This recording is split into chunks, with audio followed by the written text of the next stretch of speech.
I mean, if you're able to just jump from one to the next, like, then something's going on, whether, you don't know yourself well enough, or you don't care to know the other person well enough, or, again, or you just want that placeholder, you're not processing, or you're staying in something so long that you're completely emotionally separate from them and able to move on to someone else. Like, that's a red flag too, that you're able to be in a relationship and be that disconnected from someone and not make a change.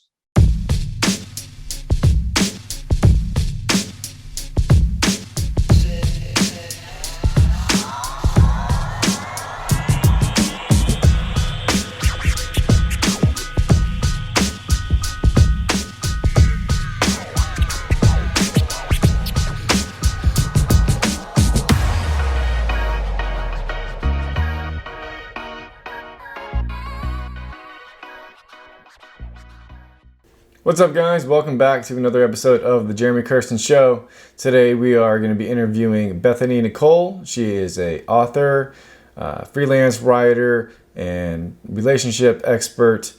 And we are going to be talking all things dating and relationships. You're not going to want to miss this one. If you're new here, consider hitting that subscribe button, clicking the like button, hitting the notification bell so you can be notified each time we upload a new episode. And with that being said, let's go ahead and get into it. All right, guys, today we are joined by Bethany Nicole. She is a LA-based writer, been featured on many websites and publications, has her own book that she has recently finished called Apologies I Never Got, and is a book of dating and relationship horror stories, phrases, and apologies that you never got from the people who never gave them to you.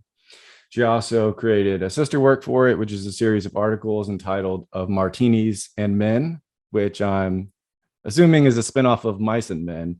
And this is about anything and everything in the relationship realm. And then she also has what's the soul sister of apologies called Written in the Stars, where she utilizes tarot cards and a tarot deck to do weekly readings on relationship and discuss the issues presented. So Bethany Nicole, thank you so much for joining us today on the Jeremy Kersten Show. Yeah, thanks for having me. Yeah, absolutely. So this is a pretty broad, topic, dating, relationships. It's a new world that we're living in, 2022. As you can see, we're sitting here meeting over Zoom now. Things are very different in the way that humans interact with one another. So first, let me kind of go back to your roots and how this started. One of the things I saw, as I already mentioned, you're an LA-based writer. I'm assuming you're still in LA now. Is that correct? I am. I'm in Koreatown in LA. So. Okay, awesome. And I saw that you had some history in Austin, Texas. And as a Texan myself, I'm curious to know what's going on there as far as Austin goes, and why'd you leave? Yeah, definitely. Austin was actually kind of the birthplace of the book. That's kind of where Apologies started as an inside joke with friends, really. That's how I kind of got all of the material for it, or a lot of the material. So yeah, Austin was kind of the birthplace of it, where I just got everything kind of gathered together. But yeah, I've been in Austin for about 6 years. I'm from North Carolina originally. And I don't know, I just kind of reached one of those points where it just wasn't working anymore. My lease was up. I had just broken up with a boyfriend. I hated the job I was doing by that point, and I just was really ready to move on to something else. And so I kind of just, ended the lease, broke up with the boyfriend, left the job, and moved halfway across the country, as one does. And everything just kind of took off from there. Awesome. So you didn't have any connections in LA? You just kind of went out there on a blind whim? Yeah, I had a friend that had previously lived in Austin. She had moved out here. So I did have that as a connection to kind of help get me started. I feel like LA is a really tough city to move to if you don't have at least one person that can help you navigate, finding an apartment and all of that. It's like a whole different beast out here, I think. So I did have just kind of one friend out here. Cool. Sounds good. Okay. Yeah, I just wanted to kind of ask that and get that situated. So back to kind of the material and the events of life that kind of happened over a span of time, and gave you the material for this book. Talk about that a little bit. And you say the apologies you never got. I'm kind of curious on exactly what that means. Yeah, definitely. I mean, it really, like I said, started as kind of an inside joke and grew to a much bigger, span. But it started with just like, my group of friends and I just were having these like ridiculous dating experiences or relationship experiences. And I started it just kind of as a joke, like, oh, there's an apology I'll never get. And so every time we kind of had something like that happen, we would joke about that, like, oh, I have a good apology for you guys this week or something. And it just kind of like grew from there, and everyone's got those. So like getting the actual apologies themselves was really easy. But then it kind of grew into this bigger concept of, there's so many aspects of our lives where we don't get the apologies we deserve. And actually, most of the time, we don't get them. But this kind of lets you take control and rewrite the narrative and own it. Because when we're sitting around waiting for this apology that we're probably not going to get, we're carrying that resentment, we're wasting our time. And even if we somehow ultimately did get it, it's not the quick fix we think it is. It's not going to take away the pain or the experience itself. And so it really just kind of grew into this bigger concept of like looking at my own life and seeing like where the resentments that I carry against like family or friends or exes that are just keeping me stuck and not letting me move forward into better relationships or better, life experiences. I'm just recycling these old angers and patterns. And so that's kind of how it merged into something I think a little more expansive that people can relate to a lot more than just like a horror story of dating. It's like, but here's why we write the apology ourselves. Okay. So you're kind of helping people through those bad breakups and just bad dating scenarios, right? Yeah. The dates that you and your friends were going on, and you kind of were finding these commonalities, is there like an origin commonality? Is that from guys that or girls, whatever, people that you met online or apps, or like was it just real world situations where where you met the person? Like is there something that you think that was kind of common there?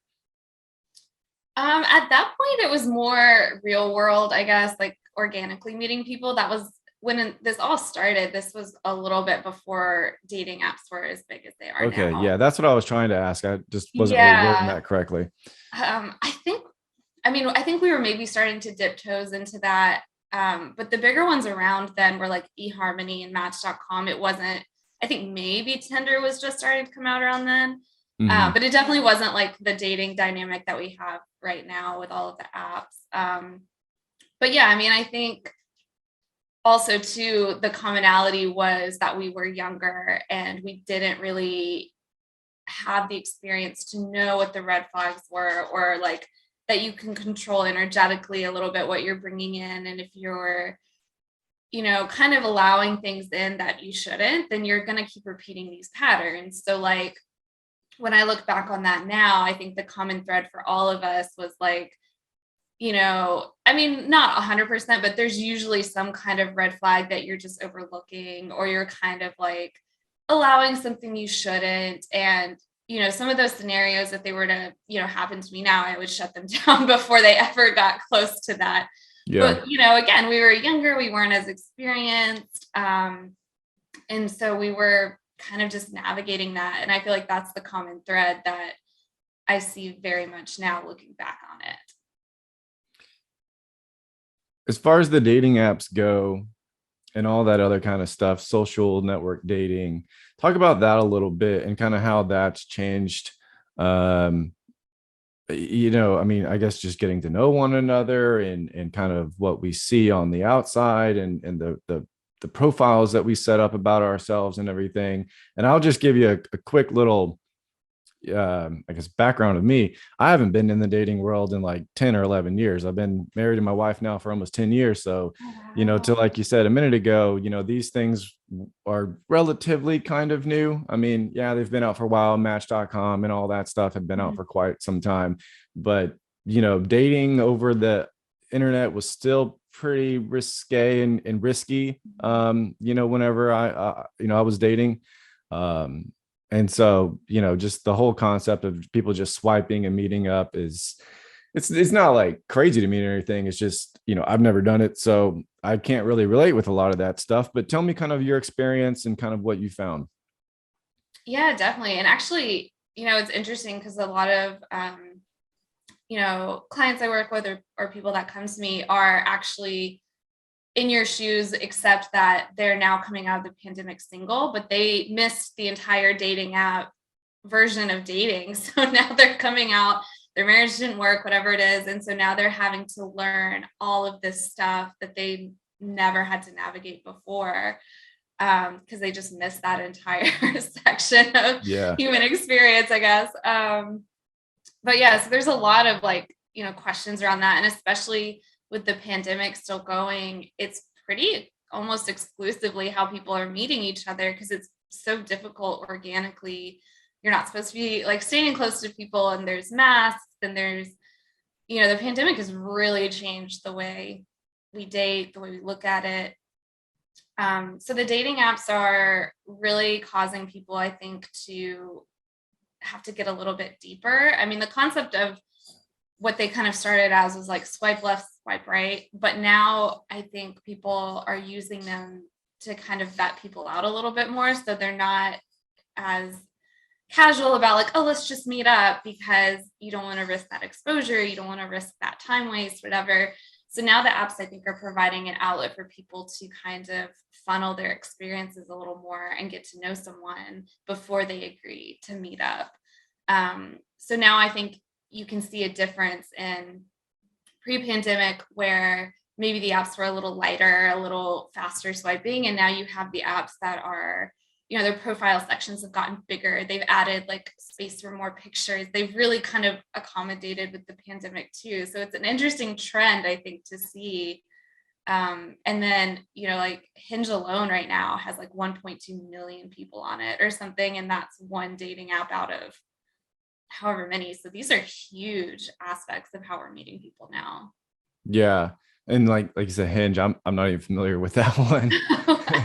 But I do have a really good friend who just recently went through a divorce this month officially. And so he's been kind of showing me, these apps and all this kind of stuff. And, I mean, I told him from the beginning, you should probably just be as transparent as possible on your profile, like whether that's like you're a non-smoker or a smoker, or, you have some recreational drug use or alcohol or whatever. Because, I mean, you're kind of just wasting everybody's time if you get together and then you find out all this stuff about them and you're like, oh, well, okay, this date's over. Yeah, Um, exactly.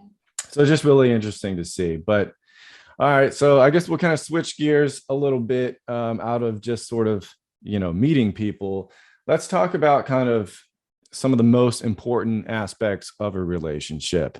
Obviously, you got transparency and trust, like we've already kind of talked about, but what else?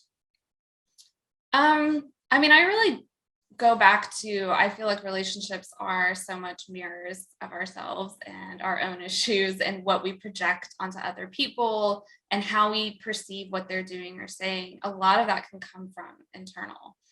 So my big thing is the self-work and knowing yourself really, really well. And then once you're entering into a relationship, just that communication, because communication is great, but if you have no idea what you're actually trying to communicate, or you're not self-aware enough to communicate effectively, then you're just talking without really saying anything. And you can see that a lot. I think like when I work with couples, or if you watch like reality dating shows, like they talk and talk and talk, but they're not actually saying anything because they haven't stopped and done enough of the self-awareness to get at the core issue or to figure out what it is that they're really trying to communicate. So I think just having a really good knowledge of yourself as a person, and then also how you are in relationships. Like, what are your triggers? What are you working through?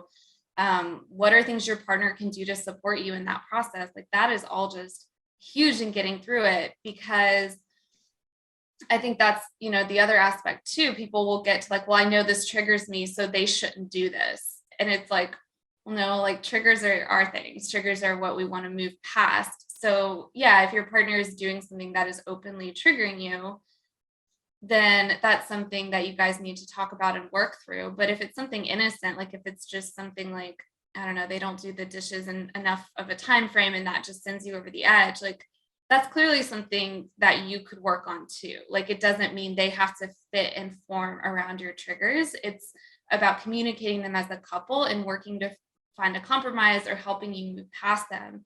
Because if you're not trying to actively do that, you're just walking around with triggers all the time. It's like having people walk through a minefield, you know? So I think just knowing all of that and being able to really effectively communicate it before it gets to an explosion is just huge in relationships. Yeah, I would agree. You have to know yourself and you have to love yourself, before you can love others. Um, but like you kind of reminded me of, like you said, kind of doing that work and everything. And it kind of made me think about a question about being single and that time being single. Do you think that people should spend more time, or I guess give themselves that time to heal and to figure themselves out before moving directly into another relationship? Because some people just go from person to person to person. They never give themselves that time. How important is that? Is it something that we should all do, or are some people kind of okay to continue on, dating just the next person right out of maybe some other long-term relationship? Yeah, no, we need that time. If someone's able to do that, that's actually generally a red flag of like, they're either not processing the experience, or I think some people really emotionally distance themselves before they physically do, and they've created a pattern of doing that. So by the time the relationship physically ends, emotionally, they're already ready to move on. But that's not a great way to end relationships or overlapping them. When you're ready and you're starting to emotionally distance yourself from someone, that's when you need to end the relationship, if you know that's the direction it's headed, because otherwise it's really just kind of using somebody to be a placeholder, and you're really not still able to process the relationship, even if it didn't end particularly badly or the relationship itself wasn't, intense. It still is just so important to like let that energy clear out, let yourself recenter, reset, because even in the best of relationships, we tend to, lose a little bit of ourselves in compromise. We can't have it our way all the time. And just even naturally, I think like if you were a runner and your partner isn't really a runner, even if they're not maybe stopping you from doing that, it still probably is going to take a little bit of a hit if you're not encouraged to do it or doing it together. Things just tend to fall by the wayside sometimes in relationships. And so I think resetting to figure out what you do genuinely want and process the lessons from that relationship and before you move on is huge, because otherwise you've really lost yourself and you're, maybe bringing in past or expectations on a new person. You're trying to process while you're getting, to know another person. It's just a mess, like, Yeah. yeah, you definitely need that time, especially if it's a longer term relationship. And, I get asked a lot, like, what's the time frame? And it's like, it's not a math equation. Like, some people can really process and move on more quickly, but I mean, definitely not while you're still in the relationship with someone, should you be ready to move on to another one. Wow. Yeah, that's I think it's really important. Again, I mean, I haven't been single in a while, so it's hard for me to kind of even put my brain around that. But I do see a lot of people jump straight from relationship to relationship, and I mean, not everyone does. But when they do, it just kind of makes you think like, man, you should probably slow down a little bit and just be alone for like at least a month. I mean, Right. wow, Yeah. it's just like, Yeah. Because that's the worry about, I mean, there's a term for it. It's like serial monogamist is what they call it.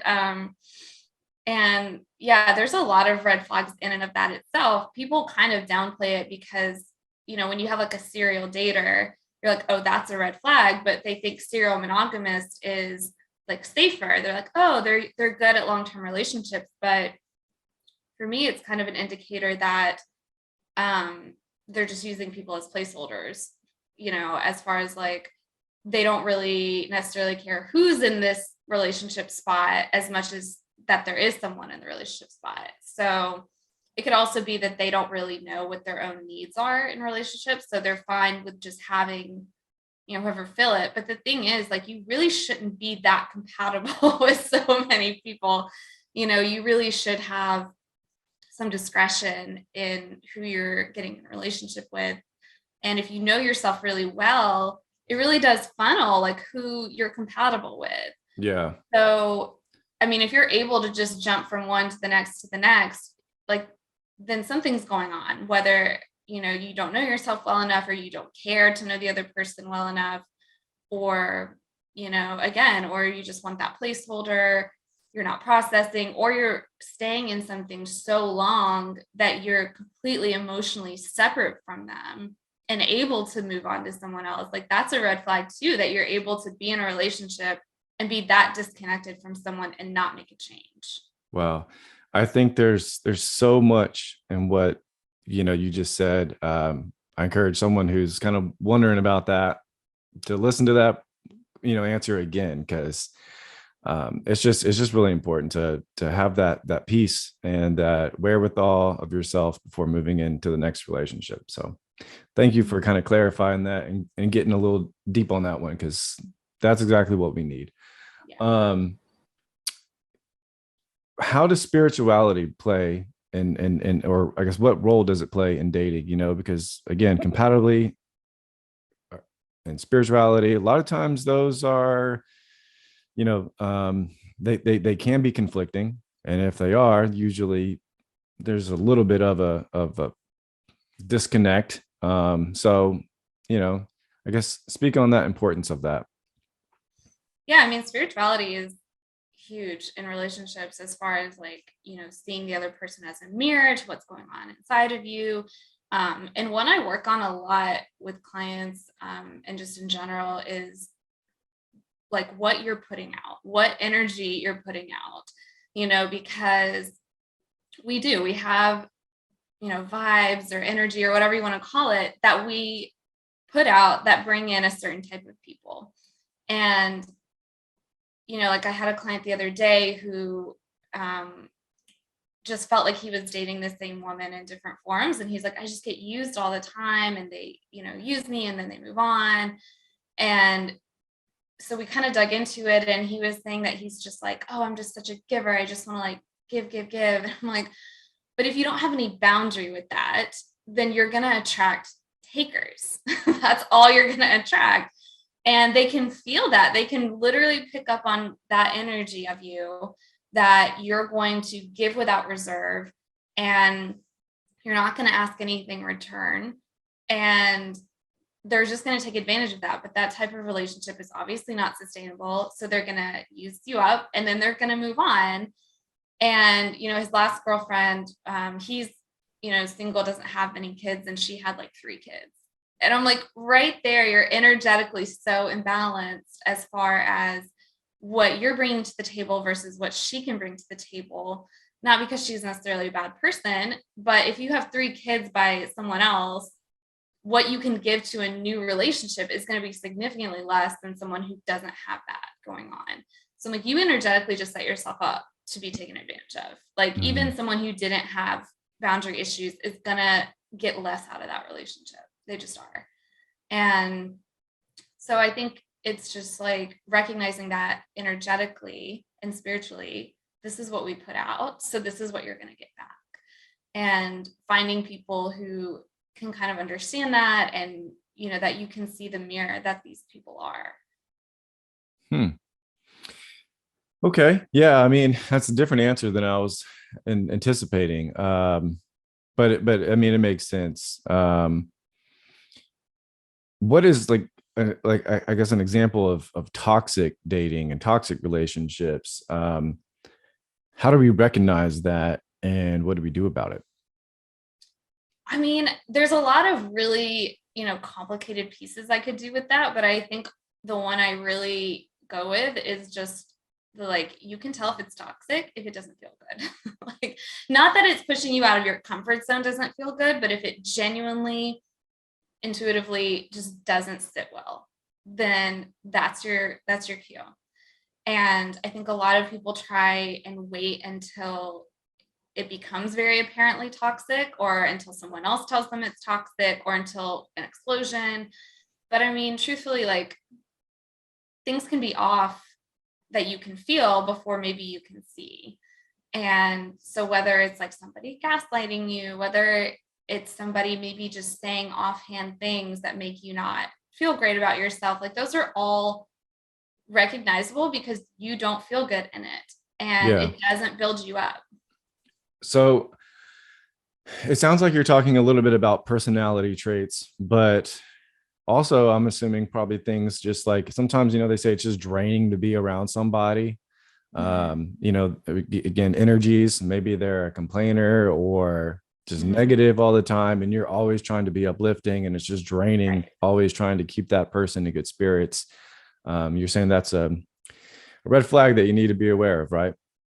Absolutely, because you feel that you don't feel good after you're with them. You're like, gosh, I'm so tired, or like, if I have to say one more nice thing to them, I'm gonna lose it. Like, I mean, even in friendships, like, we all have friends that are, or interactions that you walk away from and you're just like, that was really draining. Like, but if you're with the right person or the right friend or whatever, then you should walk away from that feeling good, Yeah. even uplifted. Like, let's take it to the next level. Not just you feel neutral, but like you feel like inspired and good and happy and like motivated.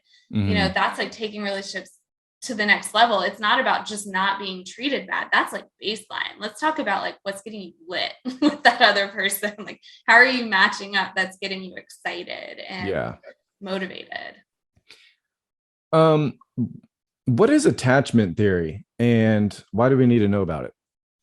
Yeah, so attachment theory is huge in the dating world right now. And it's been around for a while. There's a newer book out about it, called Attached, that really just kind of breaks it down into digestible pieces, because it's huge and it's neural pathways and all these things.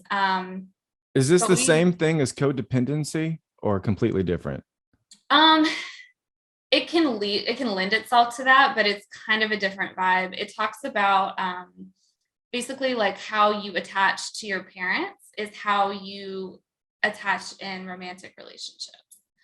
So Explain they that a little have, bit.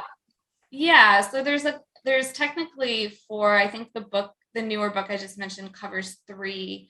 um so for example, if your parent, um or parents, your caregivers, weren't able to give you what you needed emotionally, physically, you kind of would just learn to take that upon yourself as a child. Like, you would learn, like, I can't go to this person for getting these needs met because they won't meet them.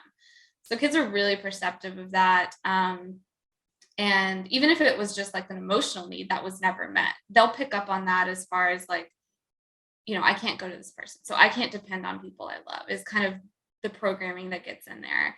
So that would lend itself to what they call an avoidant attachment. So that would look like, in a romantic relationship, being emotionally distant, being maybe even physically distant. Like, they don't want to ever move in with you. They don't want to take things to the next level. Um, conflict, they might just completely avoid conflict. Any kind of emotional intimacy might really upset them, trigger them, make them want to run. So that's kind of the avoidant one. And then there's anxious attachment, which is, like, maybe your caregiver was able to meet your needs sometimes, but not all the time. Maybe they had anxiety, depression, they just weren't super stable. And so that would lend itself to what they call the anxious attachment, which is where you kind of need that reassurance all the time, all the time, all the time, because you just don't know where the playing field is. And so the big toxic one is the anxious attachment meets the avoidant attachment. So it's somebody who needs this reassurance, and the avoidant person is so freaked out by that there's just this toxic dance between them. And then the third one is secure, which is your caregivers were able to meet your needs physically, emotionally, the majority of the time. I mean, everyone's human, but and so they're really good at de-escalating both of the other ones, because if the avoidant wants to run, the secure is like, run, you'll be back, because they're used to that. If the anxious person needs reassurance, then they're like able to be stable and do that. So it doesn't feel as like toxic or escalated. Whereas like the anxious and avoidant are just constantly triggering each other. And you just see it so much in relationships where it's like the person who sends like 10 text messages in a row because they're just so triggered. Or the person who like, doesn't call his girlfriend back for like 3 days, and, and that just triggers her to like no end. And so, yeah, it talks about just kind of, and you don't necessarily have to know exactly how it shows up in your childhood. You can see it play out in your romantic relationships too. They give you like a checklist that you can kind of recognize what's going on in yourself. And then it's great because they give you kind of tips of how to recenter yourself. Because obviously the point being, you can create a secure attachment, even though you're past your childhood. You can learn how to do that. So you don't have to like live as an avoidant attachment your entire life. You can learn how to come more to center, and the same with anxious. So that's kind of what the book is about, or the theory is about, is just, you can recognize that red flag right away. Like if you're more anxious, then you can recognize someone who's more avoidant as maybe not a great fit for you, like whatever that looks like. What was the name of that book? Do you remember? Attached. Okay. Yeah. Cause I was going to ask, like, how can one kind of start seeing their own behaviors in their own ways? So yeah, you're saying that book will help you kind of recognize some of that stuff in yourself, and it has tips on how to like change it. Yeah. So, and again, the theory itself is just like so expansive. There's actually another type of attachment that the book doesn't cover, because it's not, I mean, it would just go, you go down the rabbit hole of how does the parent interact with the child, and what does this do to like your neural pathways? Like, so you can dive as deep as you want, but that book is like really digestible, really good starting place to just get the basic theory. And then you can find the rabbit hole and go down it as far as you want with the scientific, basis behind it, and, behavioral theory and all of that. But, just to kind of move it forward with your relationships or how you're interacting with other people, then that book is a great way to at least get an idea. Cool. I'll have to check it out. Yeah. This whole idea of attachment theory, it's kind of new on me. I found some YouTube video. I think it was like last week, and this guy was explaining it, and I was like, I got to hear that again, because it's a little, it's different, than like codependency or something like that, where you're trying to fix somebody or something. This is like your style of connectivity with other people, and so if you're not even familiar with that within yourself, it's kind of hard to even recognize just the entire theory, really. Right. Yeah. But like anxious attachments kind of lend themselves to codependency a little bit. So it does kind of, and they talk about that, I think, in the book. It does play out kind of in, an anxious attachment might depend on like how they value themselves. And, if in their home, if they had really anxious, depressed, or whatever parents, then they might have been valued more as like the caregiver, as the person who's really hyper vigilant about the emotional terrain of the home, and they were maybe always trying to balance it. So that could, if that was the style that was developed, then going into a new relationship, that might be, they might be the giver, the person who just gives, or like is very emotionally responsible for everybody, and creates that codependency because it's not good for them. It's not good for the other person. But this is what they've learned. This is what they value themselves at. And so it lends itself to that. But Yeah, it covers a little bit more than just the codependency. Yeah. And on that thought of codependency, I guess, what are your thoughts on, people going into relationships and they see some, I guess, I don't want to say flaws, but they see some things in someone that they don't like, and they're thinking, oh well, I can get this person and I can change that. And I think that's typically usually a mistake. Kind of, what's your take on that?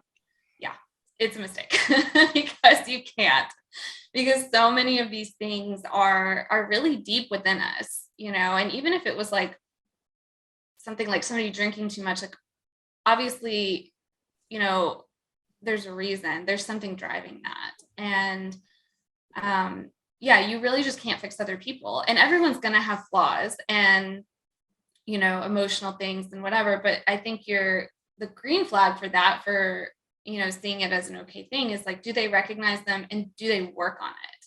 Like, are they actively doing something about it that does not include you? Hmm. Because, are they going to therapy? Are they in AA? Are they just at least even mindful of this as a trigger or this as an issue? Yeah. Um, Or are they in that's complete denial about it?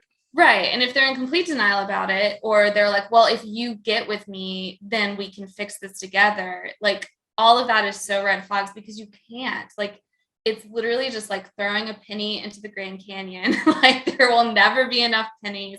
You will deplete yourself trying, and ultimately it will not make any difference, because they are the only ones who can heal what's going on with them. Yeah. You will not get anywhere close.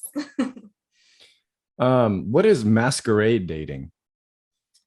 It's kind of a little bit what we talked about with the dating apps of not being transparent. It's going Mm, into it kind of, you can kind of pick up maybe on like what someone else might be interested in. And so you're putting that mask on, whether it's like you're the perfect princess, or, you're the tough guy, or like whatever mask you want to wear to try to get with someone else or please someone else. And, ultimately it's like pushing yourself into this little box that you think they will like.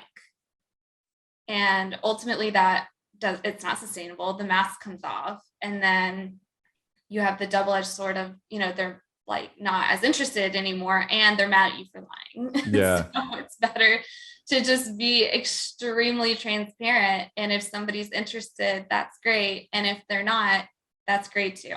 Like, now you know. Yeah, 100%. Well, in addition to masquerade dating, what are some of the other common dating app mistakes, or just dating mistakes in general? Yeah, I mean, so definitely the transparency is a big one. And I think being really clear on what you're okay with and what you're not. So your deal breakers and your deal makers, like what you actually want versus what you are not okay with. That's just gonna really like funnel everything for you and make dating so much easier, so much more fun, you know. And it can take a while to kind of get it perfected, or have like learn how to have the tough conversations. Um, but yeah, I think just not knowing what you're looking for is a big mistake, especially in dating apps. If you're secretly or like truthfully wanting a relationship, but you're kind of like, well, this person said they're, more interested in hookups, but they might be open to a relationship. It's like, no, no, that's not going to go anywhere for you. Like, you have to be really clear on what you do actually want. If you want a relationship and this person wants a hookup, nobody's wrong, but you're just going to get frustrated with each other, Yeah.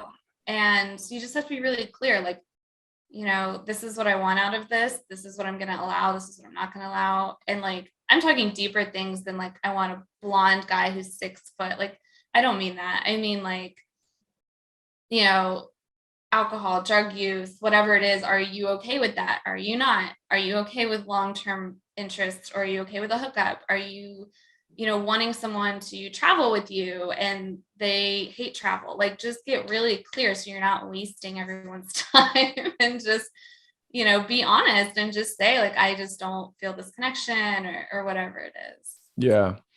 When you're getting to know someone, let's say you went on a date and, it's like the first, the second week or whatever, right after that date, I have a question, and that's how much time, let's say, I don't know, a week, we'll say a week, should you be communicating back and forth with this new date? Because some people dive in and they just talk and text all day long. Mm-hmm. And I don't know, I guess my 2 cents is that you should allow some time and spend, 3 to 4 to 5 hours per week, like communicating with this person, instead of going in completely, immersive. But I'm just kind of curious what you think. That's an interesting one because I think everyone's probably going to have a little bit different comfort level because, we like talk about love languages, for example, like I'm words of affirmation. I like a lot of communication. And I know plenty of people who are less interested in that, and maybe they're more interested in actually spending the time. So they're fine with like less verbal communication if they're fine like hanging out 2 to 3 times a week, and for them, that's building for them. So I think it's really partially about what you're comfortable with, how you give and receive love, and like, what you're generally good with. Like I had a friend who she's also words of affirmation. And so she also likes a lot of that verbal. And she'd gone out, once or twice with a guy, and he was texting her maybe like twice a week in between their hangouts. And, they were, I think, planning for the third date. And she just was like really blunt and was like, look, I'm not sure if you're just not comfortable or like if this isn't your style, but like like this is what I need out of relationships, is a lot of communication. So like if that's not something that you're good with, then we probably just shouldn't do this next date, because this is just going to be really frustrating for both of us. And he was really honest, and he's like this is about what I do, like communication wise, like via text or phone calls, like this is pretty much my maximum. And he's just more of like a quality time person. Like they were, he was fine with how much they were hanging out. And so they just agreed to like not go on this third date, because it's like nobody's going to be happy in this. Yeah, Like, yeah. That's interesting. Yeah. I mean, I guess, obviously not one way is fitting for everybody, but I don't know. Yeah, I guess that's just me, that I don't put a whole lot into it. And I'll tell you the reason why is because I feel like if I'm texting all day while I'm at work, then when we get together, there's just that much less to talk about because we've been texting all day long. no, And that makes sense. Yeah. I mean, I like to kind of build that feeling of absence and, oh, I miss you, I haven't talked to you all Mhm. day, tell me how your day was. But if you're texting me, Yeah. today at work sucks, my boss is being a jerk, then that's one less thing that we're going to talk about at dinner. um Yeah. and so I don't know, maybe I'm just old school, whatever, but that's the way I kind of look at it. So I was just kind of curious on your thoughts on that. I just think that's a compatibility thing, because I have friends who are that exact way too. They're like, why am I having to talk to him all day? Like I've had it go the other way where the girl is like, he is like blowing up my phone. I cannot with this, Hmm. So I really do think it's compatibility, it's chemistry. And I think, initially too, like I tell people, they're like, well, should I text her once or twice? And like, it's not like a math equation. Like, Yeah. but I generally say with that, like, it is a dance, right? So like if you text her and she hasn't responded, like don't send her something else. Like let her take, like you took a step, let her take a step, or vice versa, and see kind of where people's comfort level is. And that gives you an idea organically of where they're at. Because if you go in real hot, like I like communication, you need to text me 4 to 5 times a day, that's not organic either. That's, and someone might accommodate you if they really like you, but then that's not transparent. So I think it's, important to say, that you do like communication or whatever, and be honest if you feel like it's not organically going the direction you want it to go. But I think, again, it's just that dance. Like you take a step, they take a step. Like, and, if you've taken 2 steps and they haven't even taken 1 step, like now you're maybe gauging their genuine interest level too. Like it just depends. Yeah. You had mentioned love languages. Mhm. And I think by now most people have heard of the 5 love languages. If you haven't, probably living under a rock.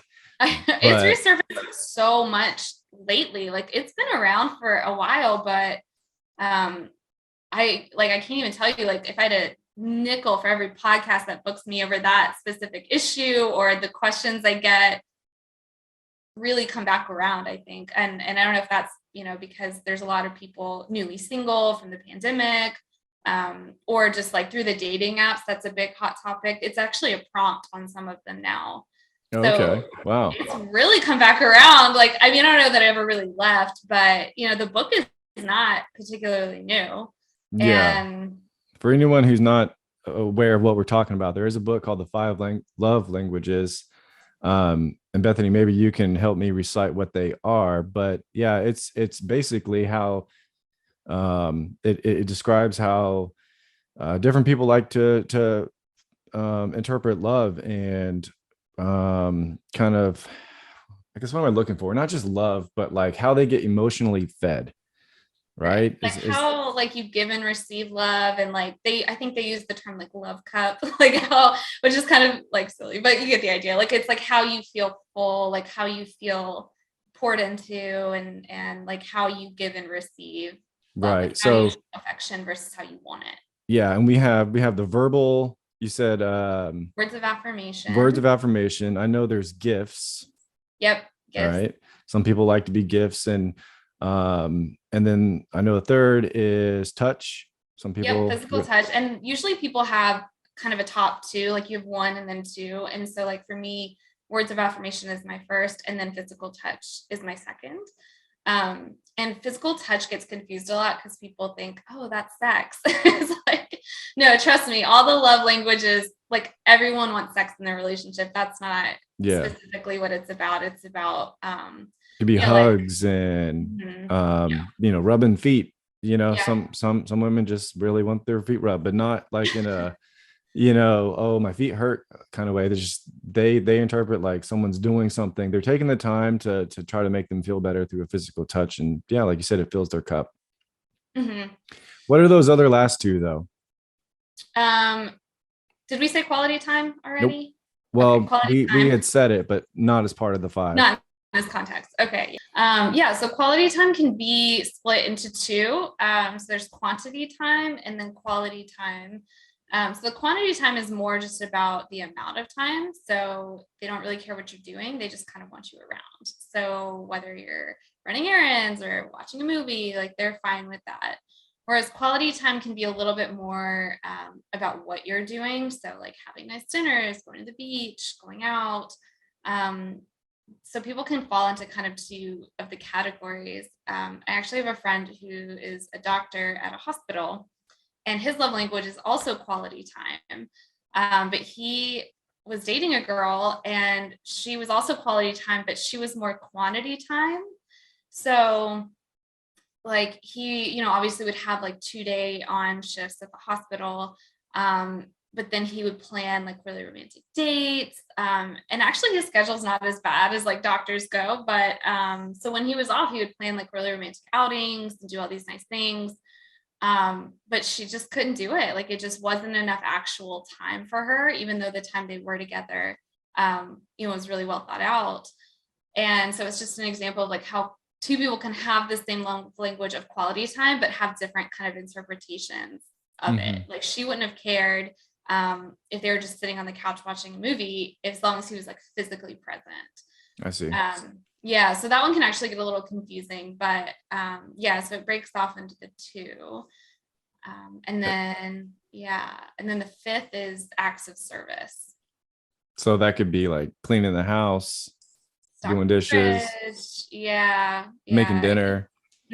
Yeah, just like the little ways of showing, that they care, filling someone's car up with gas, like whatever it may be. Okay. Yeah. So yeah, if you're not aware of those guys, look into those five, learn about yourself, learn about your partner, and it makes things a lot easier, wouldn't you say? Absolutely. Awesome. Well, Bethany, thank you so much for coming on the show today. Before I let you go, um, tell everyone where they can find your book. Um, I'll be honest, I had a hard time finding it, maybe because it's not quite out yet. Is that the case? Yeah, it's not released yet. Yeah, so but you can find all the updates in it, and all of that on my website, which is bethanynicole.com. Or you can follow me on Instagram, which is at Bethany Nicole Author. Awesome. I'm looking forward to the book. I'm going to check it out for sure. So, Yes. let me know when that comes out if I'm, not already ahead of that one on there. What else do you have going on kind of that you're working on at the moment? Anything?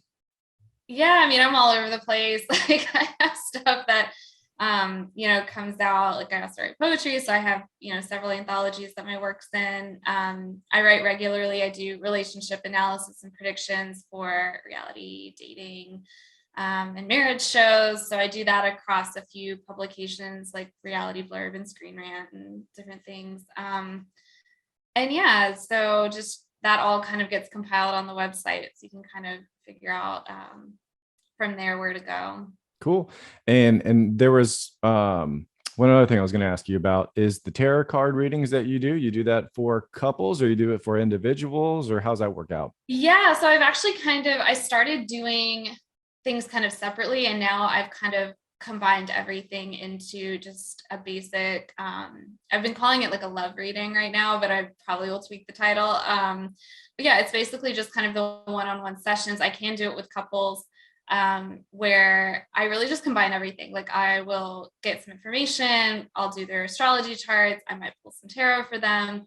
And then we just deep dive into what's going on individually or in relationships. And it just gives me kind of this entire tool belt to really work with them or a person one-on-one to see what's going on. And so that can all be booked through my site too. And, if people are more interested in like the social work piece of it, we can do that. If they are all about the spiritual and want all the tarot and the astrology, I do that too. Yeah, so I'm kind of combined it into one session now. How long does a typical tarot card reading take in that whole deal? It's usually about an hour. It can depend. I mean, it just, once you get started, a lot of stuff can come up. So, but I have them booked for about an hour. If they just want a straight tarot reading without a lot of, the additional stuff, then it can be like 45 minutes. And I'm really willing to work with people, honestly. Like if we're right in the middle of, something and an hour's passed, like I'm not gonna like Yeah. shut Sorry, it time's down. up. Yeah. Like, um, or if we get through it really fast, that's cool too. Like, yeah, so I'm just pretty open. I usually have them book it for about an hour though, just to How stay. much vulnerability and openness is required of one to go through a session like that?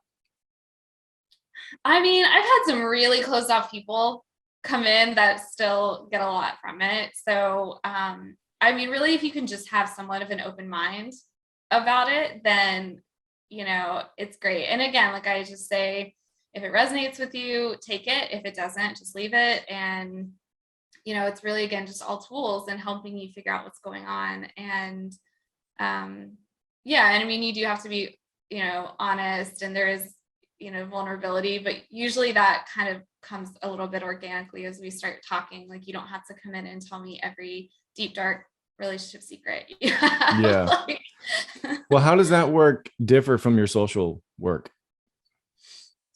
as far as the tarot readings and Yeah, I mean, like, because you said you can go that route or you can kind of go more the social route. So, what's the social route look yeah, like? so that would be more like almost like a counseling session or like where I maybe wouldn't use the cards. I still pretty much always at least want to do a little of their astrology because I just have found it so immensely helpful in what I do.